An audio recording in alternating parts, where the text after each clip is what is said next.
No matter how effective any strategy is for facilitating improvement, whether that's in skill or in fitness, it will only work for so long. And continuing to do the exact same thing over and over and over again will not continue to produce results, will not continue to facilitate improvements.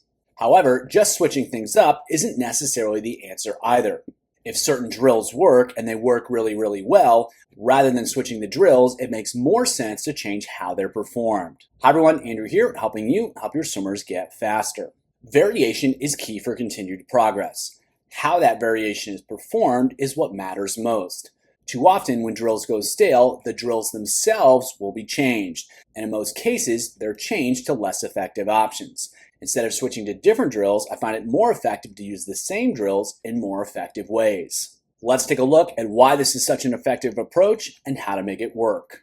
When trying to improve skills over time, there are several issues we run into. First is that some drills are a lot better than others. That's just the reality, and so it makes sense to spend as much of our time as possible using the drills that work best. Another reality is that doing the same thing over and over again leads to stagnation, and so if swimmers are performing the same drills in exactly the same ways, they're not going to continue to improve. And so novelty and challenge are necessary for progress. So we have to be providing swimmers with novel stimuli in order to help them improve, and we have to provide them with challenge in order to help them improve as well. So when swimmers' progression in their skills starts to stagnate, we have a couple options. One, we can just keep doing the same things, and obviously that's not going to result in much progress. Second, you can change the drills. Now, you'll get novelty, but you're probably using less effective drills now. And if you're using more effective drills, I would question why you weren't using those drills in the first place. So most of the time, you should be using the most effective drills. And so if you choose to change the drills from there, you're necessarily going to be using less effective drills. It's novel, but you're probably not getting the same level of learning because the drills simply aren't as good. Third option, which is the one I prefer, is you can use the same drills, but provide swimmers with new challenges when they're executing the drills. Then you're going to get progress. You're going to be using the drills that are really good for helping swimmers facilitate those skills, and you're going to be challenging swimmers in a way that forces them to continue to learn how to perform those drills at a higher and higher level, and in ways that are closer and closer to what they actually have to do when they race. So the key idea here is drill variations. It's the same drill, but it's done differently. We're keeping the most effective drills and we're changing how they're performed.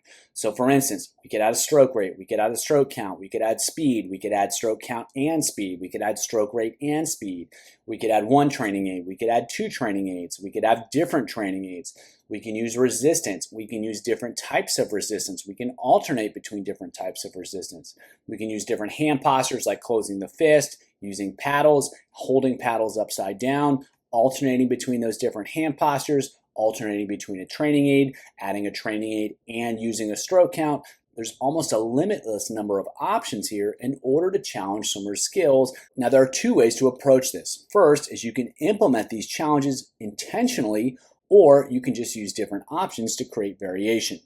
And so from an intentional challenge perspective, if you want more propulsion from that drill, adding resistance makes sense. If you want swimmers to execute the skills faster, a speed goal makes a lot of sense. You can also just have swimmers perform the drill in lots of different ways. So if you want them to explore, you want them to experience the same concept, the same skill in many different ways, that can be a worthwhile goal as well. If you also want swimmers to be able to perform the drill and the skill in as many different ways as possible, having the drill challenged in as many ways as possible is going to make the skill more robust because swimmers can execute it in a lot of different ways. If they're exposed to all sorts of different stroke counts, stroke rates, training aids, hand postures, and resistance, and they can execute that drill well in all those situations, they're probably going to be able to execute that drill in almost any situation.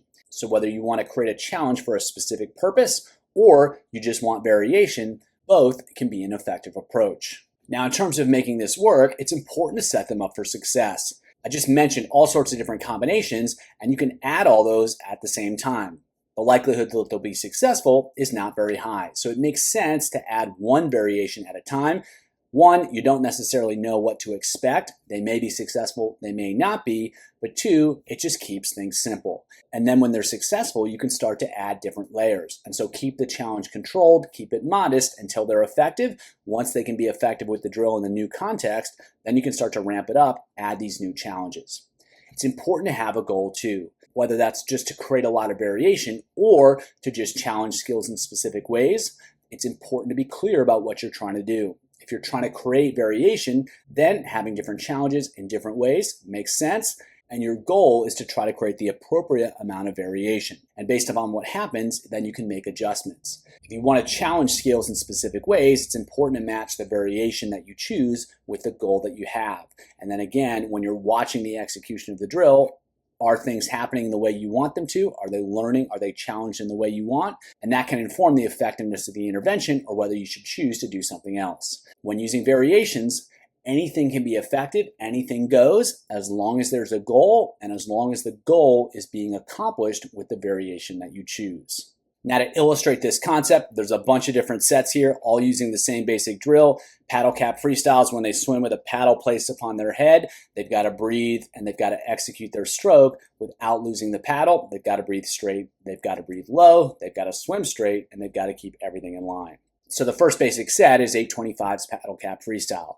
Now we can add a parachute to it, or we could change the breathing pattern. So the odds, they're going to breathe to the left, the evens, they're going to breathe to the right. Or we can change their hand posture. The odds, the left hand's closed, the right hand's open. The evens, the right hand's closed, the left hand is open. Or we can throw a buoy in. Or we can have them descend 1 to 4, 5 to 8. Or we can have them take one less stroke, 1 to 4, 5 to 8. Or the first 4 they can build to strong, the next 4 they can build to stronger. Or we can give them a tempo trainer, have them decrease the stroke rate over the first 4, and then have them increase the stroke rate over the next 4. Or we can throw fins on them. Obviously, there's a lot more options than this, and we can combine the options I've listed here in almost infinite number of ways.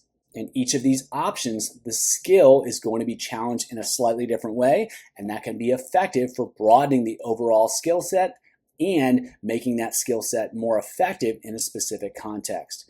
I think paddle cap freestyle is a really good option for helping swimmers improve their breathing. So rather than using other drills, I'm going to use the same drill, but I'm going to challenge it in lots of different ways. That allows swimmers to keep working with the most effective drills and continue to get challenged in more and more ways.